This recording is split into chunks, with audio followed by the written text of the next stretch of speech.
क्या आपको भी भूख नहीं लगता है? आपका पाचन कमजोर है, आप जो खाते पीते हैं वो आपके शरीर में नहीं लगता है, आप चलते फिरते हैं तो आपको वीकनेस महसूस होता है, आपका वेट कम है, आप भी अपने वेट को गेन करना चाहते हैं, साथ में स्टेमिना भी आप इंक्रीज करना चाहते हैं, आपका जो उम्र है, जो हाइट है, उसके हिसाब से आप अपने वेट को करना चाहते हैं। तो जी हाँ, आज इस वीडियो में मैंने जो डाइट ऐड किया और अपनी वेट को गेन किया, स्टेमिना इंक्रीज किया, वो मैं अपना एक्सपीरियंस बताऊंगा, अनुभव बताऊंगा, साथ में आपको डाइट में क्या चीज़ ऐड करना चाहिए और कौन से नुस्खे अपनाना चाहिए, ताकि आपका भी वेट गेन हो और स्टेमिना भी इंक्रीज हो, ताकि आप एक सुंदर और शेड्यूल शरीर का मालिक बने। तो आज इस वीडियो में आखिरी तक बने रहे, पूरी जानकारी देने का प्रयास करूंगा। तो मैं हूं एडियल और आप सब देख रहे हैं अपने favourite YouTube channel Ideal Defence Academy. तो दोस्तों, जैसा कि आप सब जानते हैं कि पूरे शरीर का मेरा जो केंद्र बिंदु है वो मेरा पाचन शक्ति है, डाइजेशन है, ठीक है। अगर आपका डाइजेशन मजबूत हो तो आप कुछ भी खाएंगे वो शरीर को पूरा का पूरा निचोड़ के शक्ति देगा और आपका जो है शरीर में वो खाना लगेगा, राइट। तो सबसे पहली बात है कि आपको भूख ना लगना, ठीक है, इसका मेन कारण ये है कि आपका डाइजेशन जो है वो कमजोर है। तो आपका जो पाचन शक्ति है पहले उसको मजबूत किया जाए। तो मजबूत करने के लिए आपको कुछ चीज़ों पे विशेष ध्यान रखना होगा। सबसे पहली बात, जैसा कि आप सब जानते हैं कि जो भी आप खाना खाते हैं उसका 50% आपका मुंह में डाइजेस्ट होता है और 50% पेट में होता है। तो आपको ध्यान रहे कि जब भी आप कुछ भोजन लेते हैं तो आपको चबा चबा के खाना है और उसमें जल्दीबाजी आपको बिल्कुल नहीं करना है, ठीक है। जब आप मुंह में सही हिसाब से चबाएंगे तो 50% आपका मुंह में ही वो डाइजेस्ट हो जाएगा और बाकी का 50% वो पेट में अपना जो है डाइजेस्ट होगा, जिससे कि पाचन शक्ति को भी डाइजेस्ट करने में ज़्यादा मेहनत नहीं करना होगा और सही हिसाब से डाइजेस्ट होगा, जिससे कि उसका जो पूरा प्रोटीन, कैल्शियम, कार्बस, मिनरल्स जो भी आप डाइट में आपका है वो शरीर के सभी अंग तक पहुंचाएगा और इससे आपका शरीर मजबूत होगा, खाया पिया लगेगा और आपको भूख भी जल्दी लगेगा जब आपके डाइजेशन सही रहेंगे और जल्दी डाइजेस्ट हो जाएगा। तो पहली बात। दूसरी बात ये है कि आपको इस चीज़ पर ध्यान रखना है कि आप अपने डाइट को कब कब ले रहे हैं, क्योंकि होता ये है कि बहुत सारे लोग अपने फुल डे ऑफ ईटिंग यानी सुबह से लेकर शाम तक के जो डाइट होते हैं वो टाइम पे नहीं लेते हैं। मान लेते हैं कि आज आपने जो है लंच 12 बजे किया तो कल 2 बजे कर लेते हैं, कभी 11 बजे कर लेते हैं तो कभी 1 बजे कर लेते हैं, डिनर भी उसी हिसाब से और ब्रेकफास्ट भी उसी हिसाब से। तो आपको इस चीज़ पर विशेष ध्यान रखना है, चाहे आपका ब्रेकफास्ट हो, लंच हो या डिनर हो या बीच में थोड़ी बहुत जो आप नाश्ता वगैरह भी लेते हो, उस चीज़ में आप एक टाइम अपना फिट कर दो कि सुबह का जो मेरा ब्रेकफास्ट है अगर मैं 7 बजे में लेता हूँ तो 7 बजे ही लूँगा, ठीक है। लंच मेरा अगर 12 से 1 के बीच में होता है तो उसी टाइम में प्रत्येक दिन आप अपना जो है सो शेड्यूल बांध दें। आपका जो डिनर है वो अगर रात में आप 9 बजे या 10 बजे लेते हैं तो आप उसी टाइम में लें, मतलब जो आपका निर्धारित टाइम है उसी टाइम में आप प्रत्येक दिन लेंगे, क्योंकि अनटाइमली अगर आप इस तरह का डाइट लेते हैं तो कहीं ना कहीं आपका पाचन शक्ति या सही हिसाब से नहीं पच पाता, जिसके कारण आपको जो है अनपच होता है, ढकार खट्टी ढकार आता है, ठीक है, आपके सीने में जलन होता है या आपको भूख टाइम पे नहीं लगता है। तो इस चीज़ पर आप विशेष ध्यान दें, राइट। अब जो तीसरी बात है वो ये है कि जब आप कुछ गधूर यानी टाइट भोजन लेते हैं, ठीक है, तो आपको ध्यान रखना है कि वो ज़्यादा मात्रा में ना लें। जैसे मान लेते हैं कि आप चना खा रहे हैं, ठीक है, तो ऐसा नहीं है कि चना पूरा पेट भर जितना चाहे उतना खा लें। देखिए, कुछ ऐसी चीज़ होती है जिसे पचने में ज़्यादा टाइम लगता है। पहली चीज़ दाल, चना,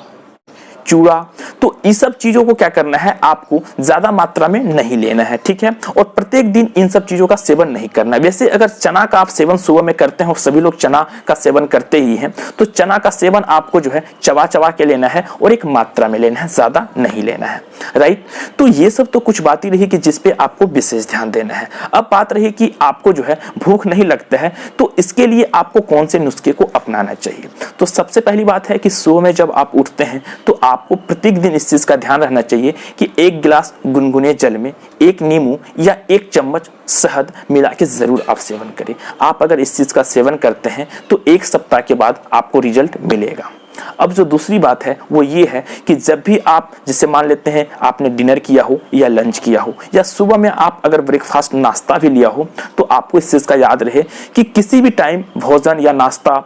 लेने के बाद आप सौंफ और उसके साथ में वो जो मिश्री होता है छोटा वाला, उस चीज़ को आपको थोड़ा सा लेके लेना है, ठीक है। जब आप भोजन कर लेते हैं तो अगर थोड़ा सा सौंफ और मिश्री का आप अगर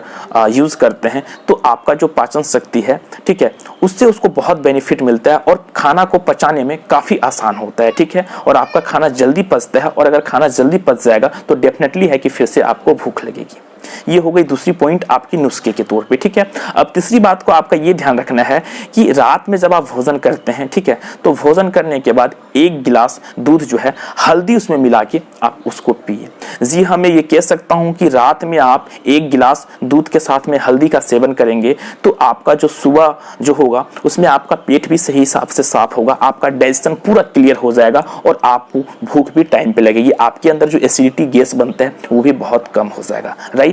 और जो चौथी बात है जो सबसे इंपॉर्टेंट है वो ये है कि आप दोपहर में और रात में दोनों टाइम खाना खाने के बाद उसमें 1 कटोरी दही, ठीक है, दही में आपको क्या करना है, ये जो अजवाइन होता है, ठीक है, इसे गर्म करके और इसका पाउडर बना ले, राइट। उसके बाद में 1 चम्मच मिश्री, अजवाइन 1 चम्मच, उसका जो चूर्ण होता है 1 चम्मच मिश्री और 1 कटोरी दही, इसको मिला के आप खाना खाने के बाद आप खाए। जी हाँ, मैं ये कह सकता हूँ कि खाना खाने के 1 से 2 घंटा के बाद में ही आपको भूख लगेगी और आपको ऐसा लगेगा कि मेरा डाइजेशन सही है और आपका जो पचने का सिस्टम है वो भी काफ़ी सही हो जाएगा, राइट। और जो 5वीं बात है वो सबसे इंपॉर्टेंट है, वो ये है कि आप दिन में कम से कम, अगर आपको पचने की प्रॉब्लम है या आपकी एसिडिटी है, ठीक है, आप जो खाते पीते हैं वो आपके शरीर में नहीं लगता है, तो इसके लिए आपको क्या है कि 1 गिलास गुनगुने जल में आप जो है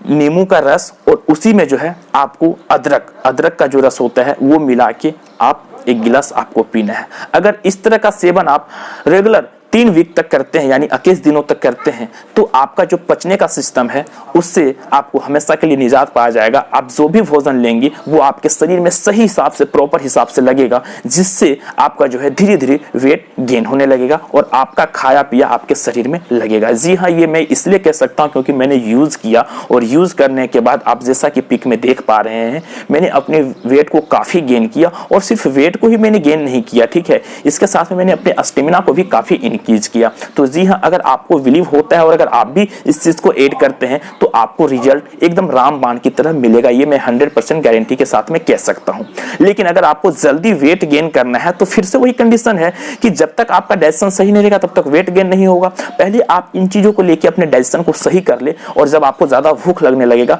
तो फिर आपको कुछ अलग टाइप का भोजन लेना है, जिससे कि आपका जो है वेट बहुत जल्दी, यानी 2 से 3 सप्ताह में आपका वेट 4 से 5 किलो गेन हो जाएगा, ठीक है। अब गेन करने के लिए कौन कौन से डाइट लेना होगा, इसके लिए भी मैंने वीडियो बनाया है, उसका भी लिंक डिस्क्रिप्शन में है, ठीक है, या इस वीडियो के लास्ट में मिल जाएगा। आप जो है उस वीडियो को देखिए और वो अपने डाइट में ऐड करें। मैं ये गारंटी के साथ कह सकता हूं कि 3 सप्ताह मैक्सिमम 1 महीने के अंदर आपका वेट ऐसा गेन हुआ कि 1 महीने के बाद नेक्स्ट बार जब आपसे कोई न्यू पर्सन मिलेगा तो ये कहेगा कि आपने इतना जल्दी अपने वेट को कैसे गेन किया। और मैंने वही चीज आपको बताया जिससे कि वेट गेन के साथ साथ में आपका स्टेमिना भी काफी इंक्रीज होगा, और ये बिल्कुल प्रैक्टिकल किया हुआ है और बिल्कुल हकीकत है। तो किसी भी आप डॉक्टर से भी सलाह ले सकते हैं, लेकिन जी हाँ, ये आपको बहुत ही यूजफुल है और इससे आपको बहुत बेनिफिट मिलने वाला है। तो आई होप आज की वीडियो आपको अच्छी लगी होगी, और प्लीज अगर लगी है तो आप चैनल को सब्सक्राइब करके बेल आइकन को प्रेस कर लें। यहाँ पर डिफेंस से रिलेटेड और फिटनेस से रिलेटेड जॉब इन्फॉर्मेशन टाइम पर मिलती रहेगी, जिससे आप